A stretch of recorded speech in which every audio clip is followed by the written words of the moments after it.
Hello everyone, welcome to our channel. आज हम discuss करेंगे क्लास 10 केमिस्ट्री के topic acid, base and salt. जो इस चैनल पे नए हैं वो चैनल को सब्सक्राइब जरूर करें। चलो वीडियो को शुरू करते हैं। Okay, acid, base and salt. Acid क्या होता है? इस तरह है, देखो एसिड का जो टेस्ट होगा वो सॉर इन टेस्ट होगा। सॉर इन टेस्ट मतलब एसिड खट्टा होगा। ओके, एसिड जो होता है वो हाइड्रोजन आयन को क्या करते हैं? रिलीज करते हैं। ओके, और एसिड का जो पीएच होता है वो 0 से लेकर बिलो 7 होगा, 7 से कम होगा। तो ये है एसिड का, राइट। ये है पीएच। पीएच क्या होगा? 0 से लेकर 7 से कम होगा उसका पीएच। तो नॉर्मली सिंपल कैरेक्टर अगर हमें दिखता है तो हम समझेंगे वो एसिड है। अगर कोई भी सब्सटेंस, राइट, कोई भी कुछ भी अगर हम खाते हैं, अगर इसमें कैसा खट्टा लग रहा है, दैट मीन्स वो एसिड है। ओके, बेस में क्या कैरेक्टर है? जो बेस है उसका सिंपल कैरेक्टर क्या होगा? बेस जो होते हैं यानी खाने में क्या कैसा होगा? कड़वा होगा, that means bitter in test.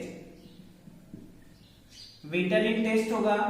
Base release करेंगे OH आयन को। कौन सा आयन? OH आयन रिलीज करेंगे डिसोसिएशन के ड्यूरेशन में। और बेस का जो पीएच होता है वो किसने? 7 से ज्यादा होगा, मोर देन 7 टू 40, ये होता है limit. Okay, more than 7 to 40 ये लिमिट है पीएच इसका, बेस का। और एसिड एंड बेस जब ये दोनों रिएक्ट करेंगे तो रिएक्ट करने से क्या बनता है? ये बनेगा salt and water. That means salt plus water कर देते, राइट।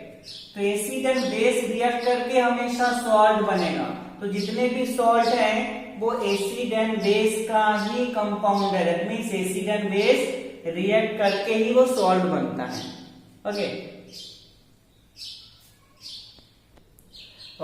और एसिड के नेचर को कम करने के लिए हमेशा क्या यूज करके जाता है? हमेशा बेस को यूज करना है। कभी भी हमें एसिडिक नेचर को कम करना है तो बेस हमें ऐड करना होता है। जैसे एसिडिटी प्रॉब्लम होता है, किसी को एसिडिटी हो जाए तो क्या लेते हैं? इनो लेते हैं, या फिर जो भी XYZ है जो लेते हैं वो।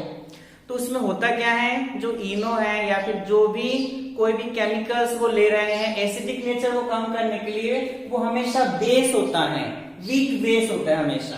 जिससे क्या होता है? एसिडिक नेचर कम होता है। तो एसिडिक नेचर को कम करने के लिए जो भी सब्सटेंस लिया जाता है उसको हम बोलते हैं एंटा एसिड। जो एसिडिक नेचर क्या कर देंगे? कम कर देंगे, जो वीक बेस होता है मोस्टली। ओके, तो एसिडिक नेचर को कौन कम कर देता है? जो भी बेस होगा वो एसिडिक नेचर को कम करेगा, वो फॉर्मेशन कर देगा सॉल्ट एंड वाटर। ओके, अब देखो जो बेस है, बेस जो वाटर में डिसॉल्व हो जाता है, ऐसा बेस जो वाटर में क्या हो जाए? डिसॉल्व हो जाए, उसको क्या बोलते हैं? एल्काइल। ओके, ऐसा बेस जो वाटर में क्या हो जाए? डिसॉल्व हो जाए, उसको हम क्या बोलेंगे? एल्काइल बोलेंगे। सभी बेस को नहीं, उसी में वो बेस को बोलेंगे जो वाटर में कंप्लीटली क्या होगा? डिसॉल्व होगा, उसी को हम बोलेंगे एल्काइल। ओके, नेक्स्ट टॉपिक है हाउ टू आइडेंटिफाई एसिड्स और बेस। एसिड और बेस को हम कैसे आइडेंटिफाई करें? तो आइडेंटिफाई करने के लिए हम क्या यूज करते हैं? मोस्टली यूज करते हैं लिटमस पेपर का। किसका यूज करते हैं? लिटमस पेपर का यूज करते हैं। अगर लिटमस पेपर 2 टाइप का होता है, red litmus paper and blue litmus paper. तो अगर रेड लिटमस पेपर है, रेड लिटमस है, अगर रेड लिटमस कन्वर्ट हो रहा है ब्लू में, इसमें कन्वर्ट हो रहा है ब्लू में, इसका मतलब सॉल्यूशन है बेसिक सॉल्यूशन है। ओके, अगर ये लिटमस पेपर कन्वर्ट हो रहा है, ओके, कौन सा? Blue litmus.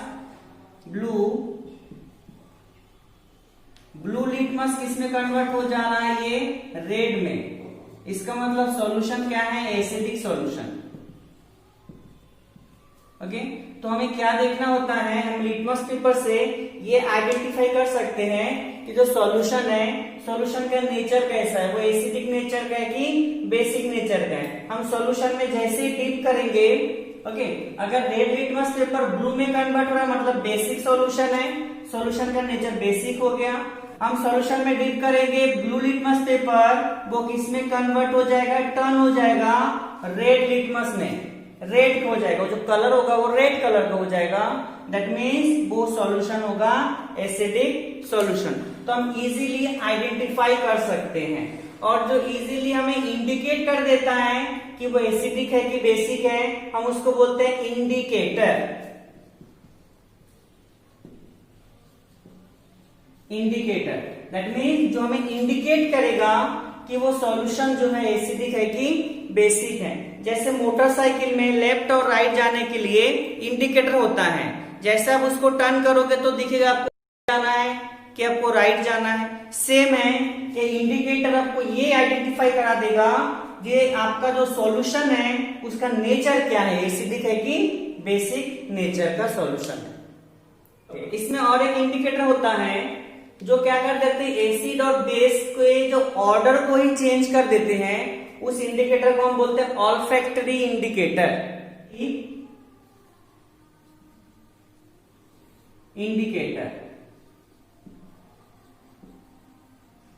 ओके, जो क्या करेंगे, एसिड और बेस के ऑर्डर को ही चेंज कर देंगे। ओके, टॉपिक है chemical properties of acid and bases. Acid and base का केमिकल प्रॉपर्टीज क्या है, तो यहाँ पर फर्स्ट हम देख रहे हैं how do acid and bases react with metals. जो एसिड एंड बेस है वो मेटल्स के साथ कैसे रिएक्ट करते हैं। तो आप हमेशा याद रखना कि कभी भी अगर एसिड और बेस के साथ अगर आप रिएक्शन कर रहे हो मेटल्स का, तो हमेशा हाइड्रोजन गैस निकलेगा उस रिएक्शन से और मेटेलिक सॉल्ट बनेगा। जैसे फर्स्ट में रिएक्शन कर रहे हो एसिड के साथ, तो जैसे HCl, अगर इसका रिएक्शन करा दो HCl का किसी भी मेटल के साथ, अगर मैं ले लू यहाँ पर जिंक, तो इस रिएक्शन में क्या होगा, जिंक क्लोराइड बनेगा।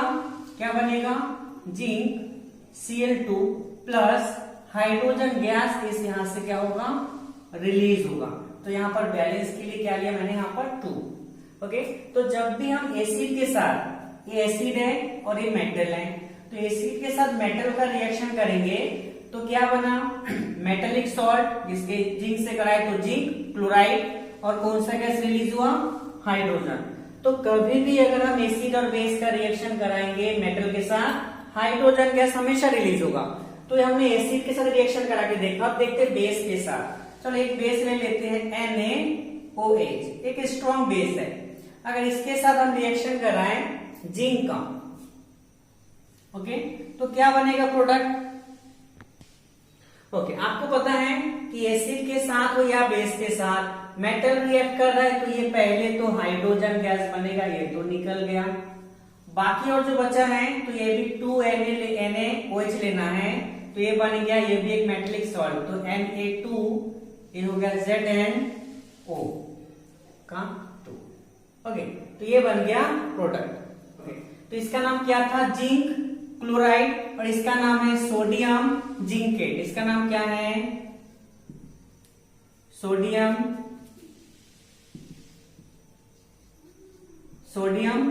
जिंकेट, इसका नेम है।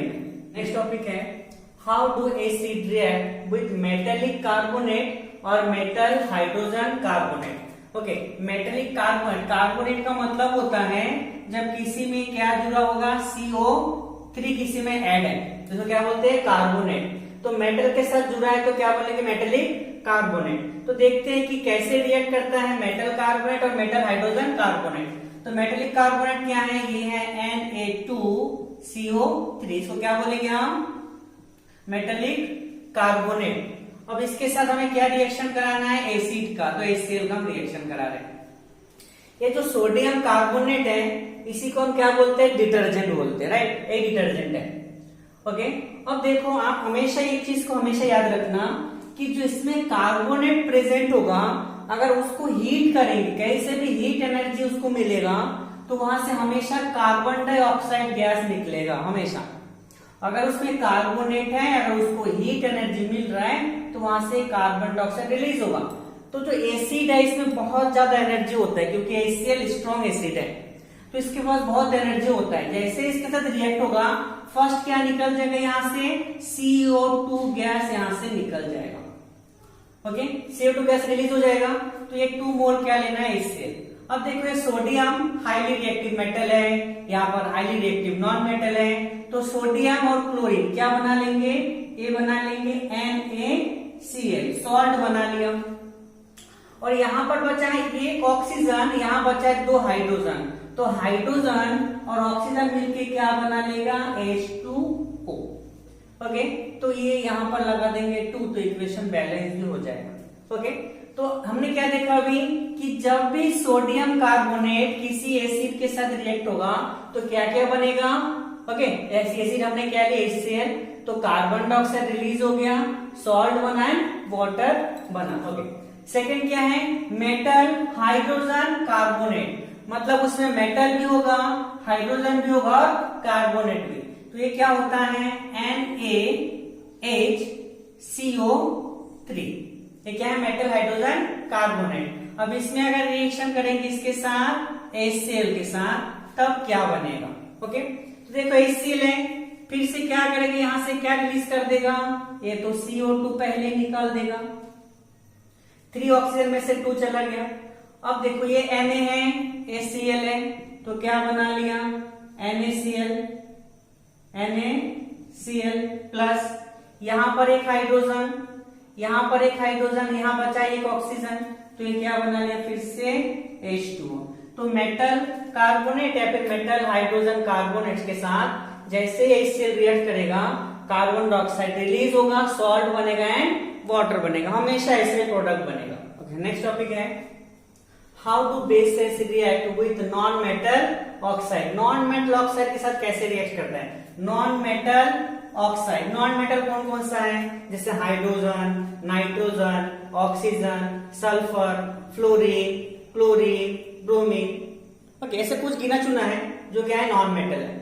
ओके, अब उस नॉन मेटल में क्या होना चाहिए, ऑक्साइड, मतलब ऑक्सीजन प्रेजेंट होना चाहिए। तो उसके साथ अगर बेस रिएक्ट करेगा तो क्या होगा, हमेशा याद रखो कि ये जो नॉन मेटल है, नॉन मेटल ऑक्साइड, अगर ये रिएक्ट करे किसके साथ, बेस के साथ, तो क्या बनेगा, ये हमेशा बनेगा सॉल्ट एंड वाटर ही बनेगा। ओके, कभी भी नॉन मेटल ऑक्साइड को, नॉन मेटल उसके साथ ऑक्सीजन है, अगर वो रिएक्ट करेगा बेस के साथ तो हमेशा सॉल्ट एंड वाटर ही बनेगा। ओके, एक नॉन मेटल ऑक्साइड क्या ले लो, सल्फर डाइऑक्साइड, एक नॉन मेटल, प्लस क्या करना है, बेस, कौन सा बेस ले लेते हैं, NaOH। ओके, अब क्या होगा, रिएक्ट होगा, तो क्या बनेगा, वाटर बनेगा एंड सॉल्ट बनेगा। तो यहां पर इसको लेना है 2 मोल, तो 2 मोल लेंगे तो यहां से 2 हाइड्रोजन एक ऑक्सीजन क्या बना लेगा, H2O, तो H2 को चलो हम यहां लिख देते हैं, H2 बना, और क्या बनेगा, सॉल्ट। देखो ये सोडियम भी 2 है, ऑक्सीजन भी 2 है, हाइड्रोजन भी 2 है, तो यहाँ पर 2 हाइड्रोजन और 2 ऑक्सीजन में से 1 ऑक्सीजन से क्या बन गया, H2O। यहाँ पर एक ऑक्सीजन बाकी है और यहाँ पर 2 सोडियम है, तो बेटा इसके साथ रिएक्ट करके क्या बना लेता है, ये Na2SO3, सोडियम सल्फाइड बना लेता है ये। तो ये क्या बना लिया, सोडियम सल्फाइड, क्या बना, सोडियम सल्फाइड। तो देखो सल्फेट और सल्फाइड में डिफरेंस क्या होता है बेटा, अगर SO3 है 2 माइनस में, तो SO3 2 माइनस में, तो उसको बोलेंगे सल्फाइड। अगर SO4 होगा 2 माइनस में, तो इसको बोलते हैं sulphate. Okay, sulphate and sulphide में डिफरेंस है कि सल्फाइड कब होगा, जब SO3 -2 में होगा, ये वाला कंपाउंड होगा। ओके, तो क्या होगा, सल्फाइड होगा, और SO4 होगा तो सल्फेट होगा, राइट, ये डिफरेंस है दोनों में। ओके, तो क्या बना, ये सोडियम सल्फाइड बन गया। नेक्स्ट टॉपिक है how do acids and bases react with each other. तो ये सबसे सिंपल इंपॉर्टेंट क्वेश्चन है कि ये जो एसिड है एसिड एंड बेस, कभी भी एसिड एंड बेस रिएक्ट होगा उस रिएक्शन में बनेगा सॉल्ट एंड वाटर। ओके, तो जिस रिएक्शन में सॉल्ट एंड वाटर बनता है उस रिएक्शन को हम क्या बोलते हैं? Neutralisation reaction. ओके, तो कभी भी अगर एसिड एंड बेस के रिएक्ट हो रहा है, वाटर एंड सॉल्ट बन रहा है, तो इस रिएक्शन को हम क्या बोलते हैं? Neutralisation reaction. Neutralisation reaction. Okay, कभी भी एसिड और बेस रिएक्ट करेगा तो सॉल्ट एंड वाटर बनेगा, इस रिएक्शन को हम क्या बोलेंगे? Neutralisation reaction. ओके, तो कोई सा भी एसिड ले लो, कोई सा भी एसिड, चलो HCl ले लो। ओके, बेस कौन सा ले लो? NaOH ले लो, दोनों स्ट्रॉन्ग है। ओके, तो क्या बनेगा? ये पॉजिटिव, ये नेगेटिव, ये पॉजिटिव, ये नेगेटिव। ओके, ये पॉजिटिव नेगेटिव के साथ, ये नेगेटिव पॉजिटिव के साथ, तो ये क्या बना? NaCl। क्या बन गया? NaCl सॉल्ट बना, और HOH या फिर क्या लिखो आप? H2O मतलब वाटर।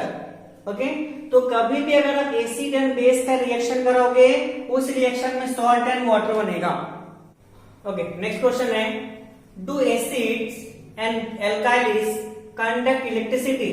आपको क्या लगता है कि एसिड या फिर बेस जो है क्या इलेक्ट्रिसिटी को कंडक्ट करता है? तो आंसर क्या होगा? यस। कैसे करते हैं?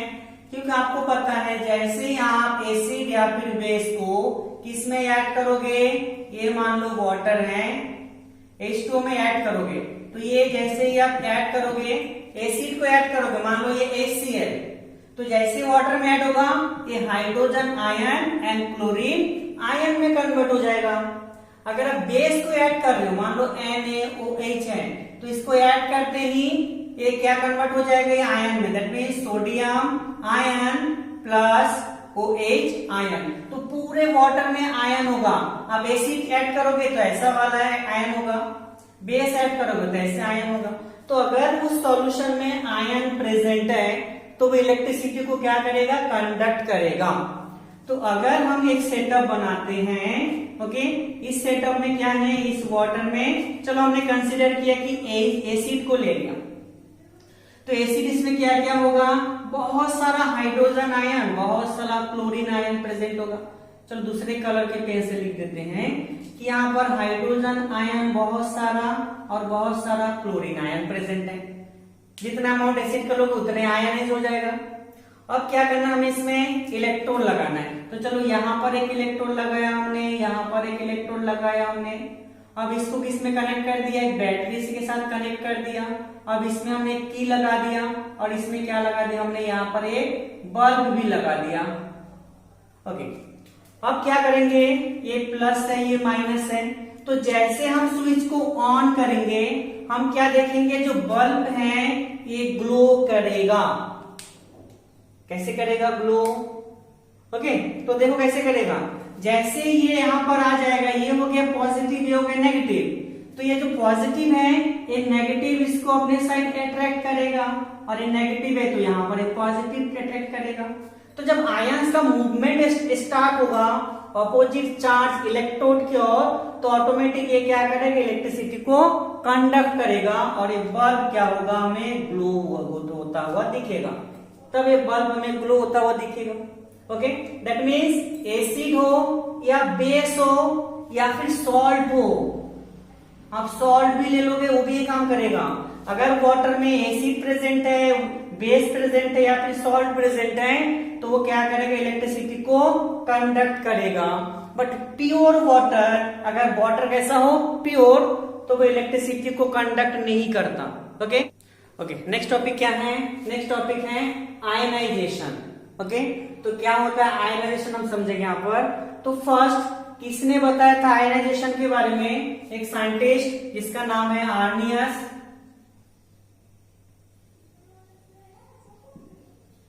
ओके, तो आर्नियस ने क्या बताया था कि जो एसिड और बेस है जैसे ही वाटर में डिसॉल्व करते हैं वो आयंस में कन्वर्ट हो जाता है। तो इस क्या कहा था आर्नियस ने कि अगर कोई एसिड है तो एसिड जैसे हम वाटर में ऐड करेंगे तो ये हाइड्रोजन आयन देगा और कुछ नेगेटिव आयन भी दे देगा। तो जो एसिड होगा वो हमेशा हाइड्रोजन आयन ही देगा और उसके साथ में कोई नेगेटिव आयन देगा, बट हाइड्रोजन आयन तो कन्फर्म में देगा। किसने बताया था? आर्नियस ने। और क्या बताया उन्होंने कि अगर कोई बेस है, जैसे ही आप उसको वाटर में डिसॉल्व करोगे तो ये क्या करेगा? OH आयन देगा, साथ में कोई एक पॉजिटिव चार्ज देगा। मतलब एसिड हमेशा पॉजिटिव चार्ज देगा, हाइड्रोजन आयन देगा, और बेस हमेशा OH आयन देगा। ये फर्स्ट किसने बताया था? आर्नियस ने। और इसीलिए इसको नोबेल प्राइज भी मिला था। कब मिला था नोबेल प्राइज? 1903 में इसको नोबेल प्राइज मिला था। इसी के लिए उन्होंने क्या, बहुत बड़ा अचीवमेंट था, उन्होंने क्या बताया था कि एसिड हमेशा हाइड्रोजन आयन को रिलीज करेगा। कब करेगा? जब वाटर में डिसॉल्व होगा। और बेस क्या होगा? बेस हमेशा OH आयन को रिलीज करेगा जब भी वाटर में डिसॉल्व होगा। किसी भी सॉल्यूशन में ये पॉजिटिव और नेगेटिव चार्ज में कन्वर्ट होना ही, इसी को हम क्या बोलते हैं? आयनाइजेशन। आयंस में कन्वर्ट होना, पॉजिटिव एंड नेगेटिव आयंस में कन्वर्ट होना, इसी को हम क्या बोलते हैं? आयनाइजेशन। नेक्स्ट क्वेश्चन है, are all hydrogen containing compound acidic? क्योंकि आर्नियस के अकॉर्डिंग इसमें हाइड्रोजन है, डिसोसिएट होकर हाइड्रोजन आयन देगा, वो क्या है? एसिडिक है। तो आपको क्या लगता है जिसमें भी हाइड्रोजन हो एसिडिक होगा? ऐसा है क्या? नहीं है। ओके, जैसे आप बात करो ग्लूकोज की, क्या है? C6H12O6, इसमें भी हाइड्रोजन है, बट आप इसमें वाटर में ऐड करोगे तो ये आयन में कन्वर्ट नहीं होता, ये ऐसे ही रहता है, C6H12O6 में ही रहता है, आयंस में कन्वर्ट ही नहीं होता। एसिडिक होने के लिए क्या चाहिए? उसमें हाइड्रोजन आयन को रिलीज करने की एबिलिटी होना चाहिए, तभी हम उसको क्या बोल सकते हैं? एसिडिक बोल सकते हैं। नेक्स्ट टॉपिक है the strength of solution acids and alkalis. तो किसके ऊपर डिपेंड करता है स्ट्रेंथ? ओके, तो ये डिपेंड करता है कि कौन सा सॉल्यूशन, अगर एसिडिक है तो कितना ज्यादा हाइड्रोजन आयन है, एल्काइल है मतलब कितना ज्यादा OH आयन है। जितना ज्यादा हाइड्रोजन आयन होगा उतना ज्यादा एसिडिक होगा, जितना ज्यादा OH आयन होगा उतना ज्यादा एसिडिक बेसिक होगा। बेसिक मतलब एल्काइल जो वाटर में डिसॉल्व होता है, वो बेस जब वाटर में डिसॉल्व होता है उसको क्या बोलेंगे हम? एल्कालिस। ओके, तो देखो स्ट्रेंथ डिपेंड करता है कि एसिड कितना ज्यादा हाइड्रोजन आयन रिलीज करने की एबिलिटी रखता है। तो ज्यादा रिलीज करेगा वो स्ट्रॉन्ग एसिड होगा, जितना ज्यादा OH आयन रिलीज करेगा उतना ज्यादा स्ट्रॉन्ग बेस होगा। अगर हाइड्रोजन आयन रिलीज करने की एबिलिटी कम है, इसका मतलब वो वीक एसिड हो जाएगा। अगर OH आयन रिलीज करने की एबिलिटी कम है तो क्या हो जाएगा? वीक बेस हो जाएगा। दैट मीन्स जो स्ट्रेंथ है सॉल्यूशन का वो डिपेंड करता है हाइड्रोजन आयन एसिड के लिए और OH आयन एल्कालिस के लिए।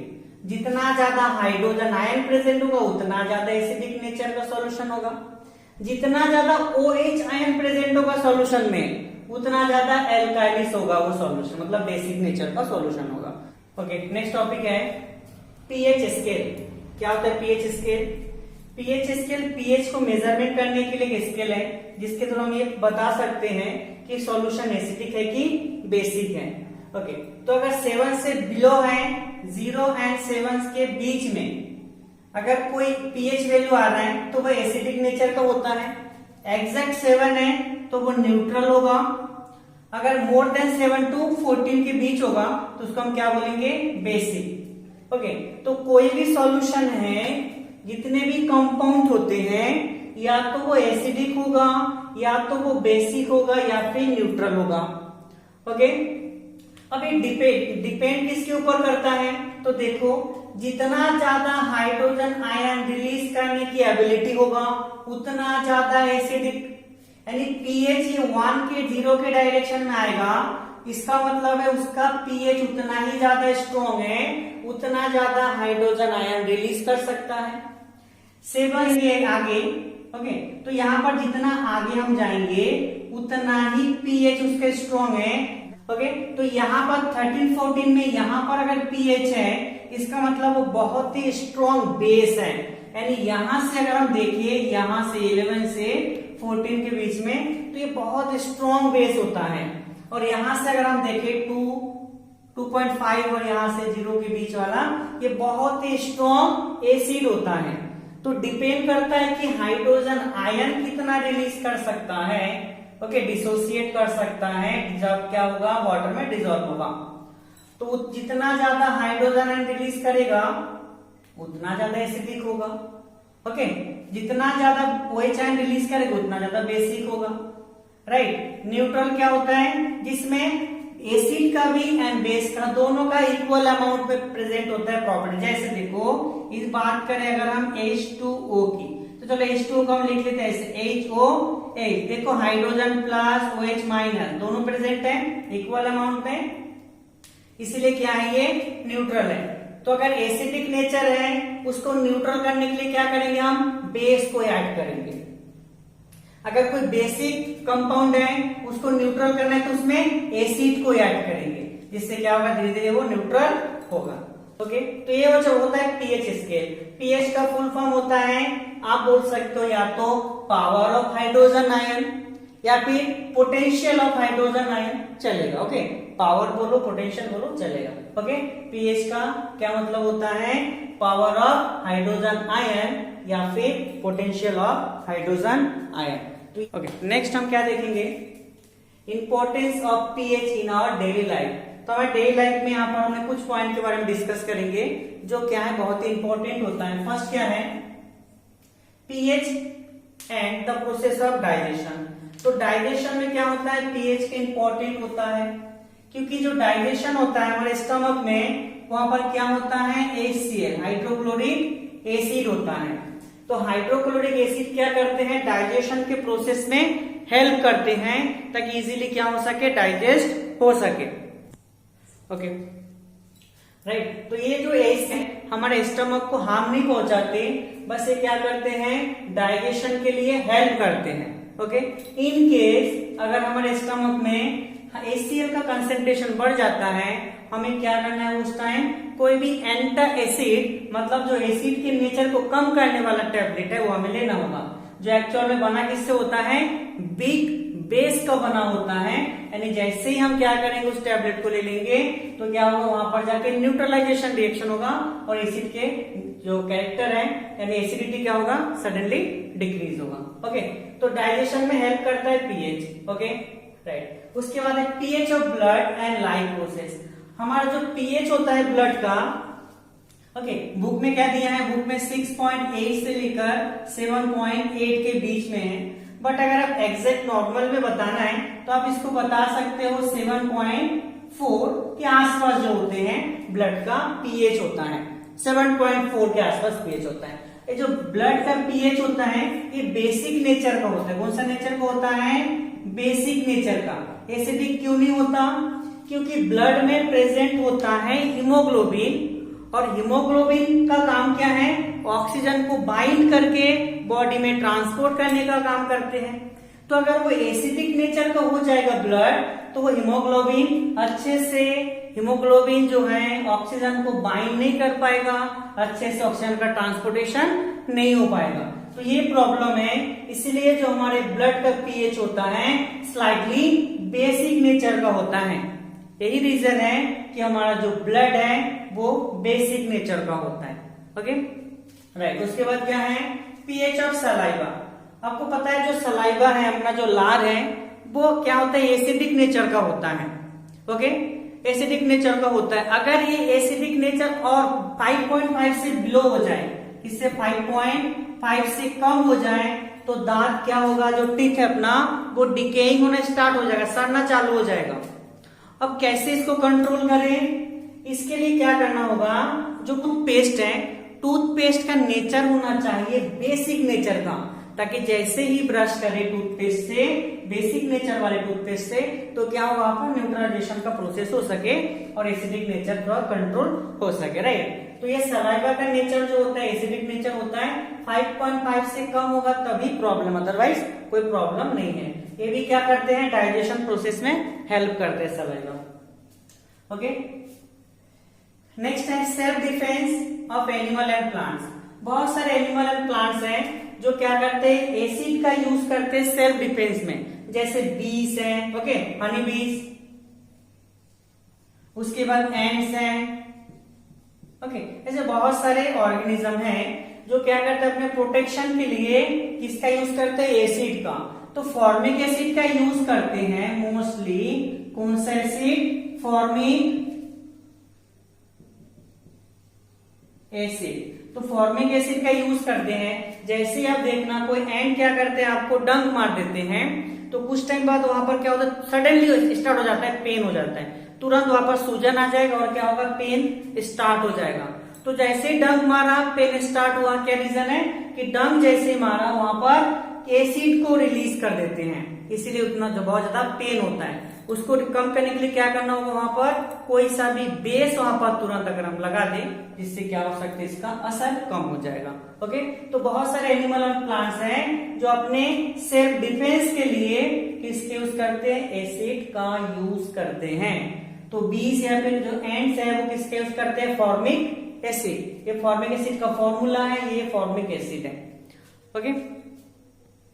ओके, नेक्स्ट टॉपिक है टाइप्स ऑफ सॉल्ट। सॉल्ट क्या होता है, ओके, आई थिंक आप सबको पता है कि एसिड एंड बेस से रिएक्ट करेगा तभी क्या बनेगा, सॉल्ट बनेगा। तो हमें इसमें देखना है कितने टाइप के सॉल्ट होता है। तो सॉल्ट 3 टाइप का सॉल्ट होता है, कौन कौन सा, ये होता है एसिडिक सॉल्ट, एसिडिक सॉल्ट, एक होता है न्यूट्रल सॉल्ट, न्यूट्रल सॉल्ट, एक होता है बेसिक सॉल्ट। तो ये कैसे बनते हैं, acidic, basic and neutral, okay, देखते हैं। सॉल्ट का मतलब सिंपल है, एसिड एंड बेस रिएक्ट करेगा, सॉल्ट फॉर्मेशन करेगा एंड वाटर, राइट, वो हो जाएगा न्यूट्रलाइजेशन रिएक्शन में। अब सॉल्ट के टाइप देखना है, कितने टाइप के सॉल्ट होता है और कैसे फॉर्म होता है, ओके। तो देखो सॉल्ट बनेगा किससे, ये करना है रिएक्शन एसिड के साथ और किसके साथ, बेस के साथ, रिएक्ट करके क्या बना लेगा, सॉल्ट बनाएगा। अब हम देखेंगे किस टाइप का एसिड रिएक्ट करेगा किस टाइप के बेस के साथ, इससे सॉल्ट बनता है, ओके। तो देखो अगर एसिड कैसा हो, वीक एसिड हो, और बेस भी कैसा हो, वीक बेस हो, दोनों वीक एसिड और वीक बेस अगर हो, सॉल्ट कैसा बनेगा, न्यूट्रल बनेगा। कैसा बनेगा, न्यूट्रल बनेगा, ओके। ये हो गया फर्स्ट वाला कि अगर क्या होगा, दोनों एसिड भी वीक है, बेस भी वीक है, सॉल्ट कैसा बन गया, न्यूट्रल सॉल्ट बना, ओके। अब देखो अगर स्ट्रॉन्ग एसिड हो,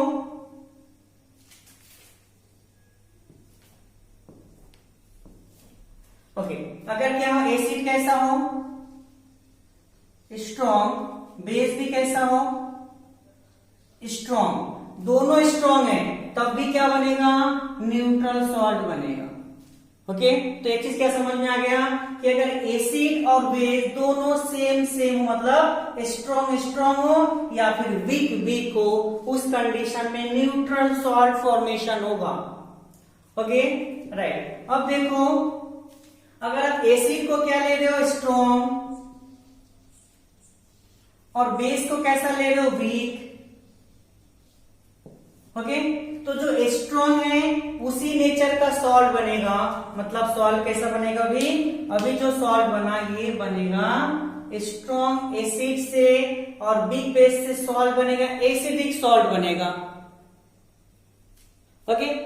नेक्स्ट क्या है, तो नेक्स्ट देख लेते हैं। नेक्स्ट क्या है, अगर हम यहां पर वीक एसिड है एंड स्ट्रॉन्ग बेस है, तो स्ट्रॉन्ग और वीक के बीच में रिएक्शन होगा, तो जो स्ट्रॉन्ग होगा उसी नेचर का सॉल्ट होगा। इसका मतलब है कि बेस स्ट्रॉन्ग है, एसिड वीक है, तो सॉल्ट का नेचर कैसा हो जाएगा, तो हो जाएगा बेसिक नेचर का सॉल्ट होगा, ओके। अब चलो हम लेते हैं वीक, कोई सा एसिड के साथ हम रिएक्शन कराते हैं, तो एक वीक एसिड क्या लेते हैं, चलो ये हो गया acetic acid CH3COOH। Acetic acid क्या है, वीक एसिड होता है। और यहाँ पर वीक बेस के जगह हम क्या लेते हैं, बेस, ये लेते हैं अमोनियम NH4OH।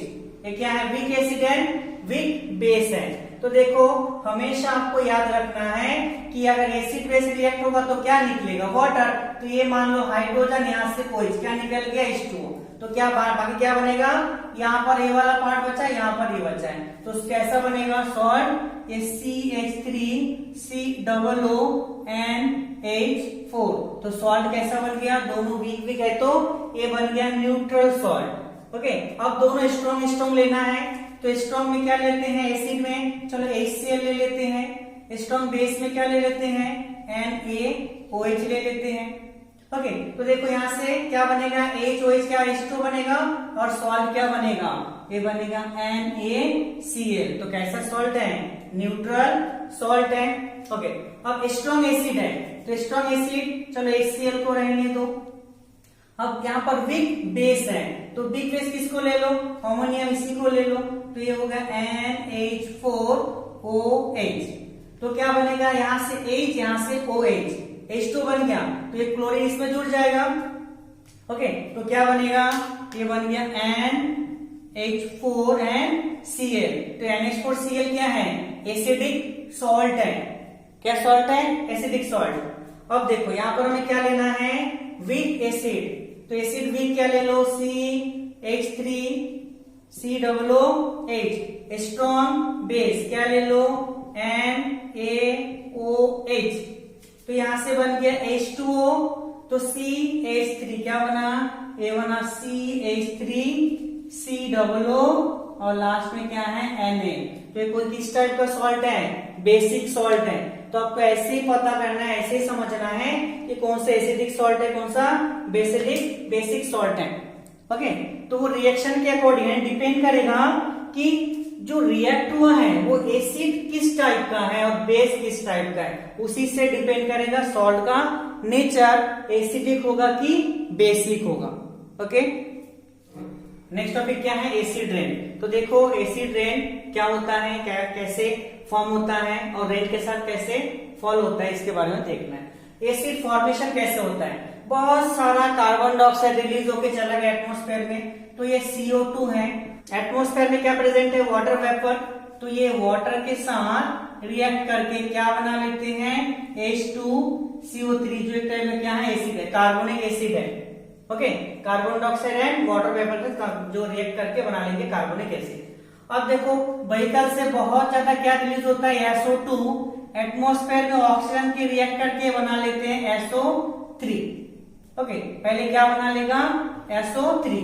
और ये जो SO3 है, SO3 ये रिएक्ट करते हैं H2O के साथ, यानी ये जो SO3 है ये रिएक्ट करेगा H2O के साथ और बना लेगा H2SO4 सल्फ्यूरिक। नाइट्रिक एसिड कैसा बनता है, NO2 plus H2O, water vapour present atmosphere में, ये रिएक्ट करके बना लेता है H2NO3। तो ये 3 एसिड है, कौन सा, carbonic acid, sulphuric acid and nitric acid. Okay, ये जो एसिड है ये ऑटोमेटिक क्या होता है, एटमॉस्फेयर में जो वाटर वेपर है उसके साथ रिएक्ट करके ये सारे गैसेस एसिड फॉर्मेशन करते हैं और ये रेन के साथ फॉल होता है, उसी को हम क्या बोलते हैं, एसिड रेन। ओके, और ये बहुत ज्यादा डैमेज करते हैं प्लांट्स को, एनिमल्स को, बहुत ज्यादा क्या करता है, डैमेज करता है। आपने सुना होगा जो ताजमहल है, ताजमहल का ऊपर वाला जो पार्ट है बहुत ज्यादा क्या ब्लैक धब्बा हो गया है, क्या रीजन है, due to acid rain. Okay, acid rain से क्या हुआ, मतलब वहां पर जो संगमरमर के जो स्टोन लगा है, पत्थर लगा हुआ है, उसमें क्या हुआ, ब्लैक बहुत सा धब्बा आ गया उसके ऊपर में। इसीलिए ताजमहल जहां पर है आगरा, उसके कुछ एरिया तक टोटली व्हीकल जाना वहां पर टोटली प्रोहिबिटेड है, बंद है, नहीं जा सकता वहां पर। राइट, रीजन है क्योंकि वहां पर पॉल्यूशन से, एसिड रेन के कारण वो बहुत ज्यादा खराब हो रहा था। ओके, चलो तो यही पर ये चैप्टर कंप्लीट होता है। ओके, एक बहुत ही क्विक रिवीजन था। अगर आपको वीडियो अच्छा लगा हो तो लाइक शेयर कमेंट जरूर करें, चैनल को सब्सक्राइब करें और थैंक यू फॉर वॉचिंग।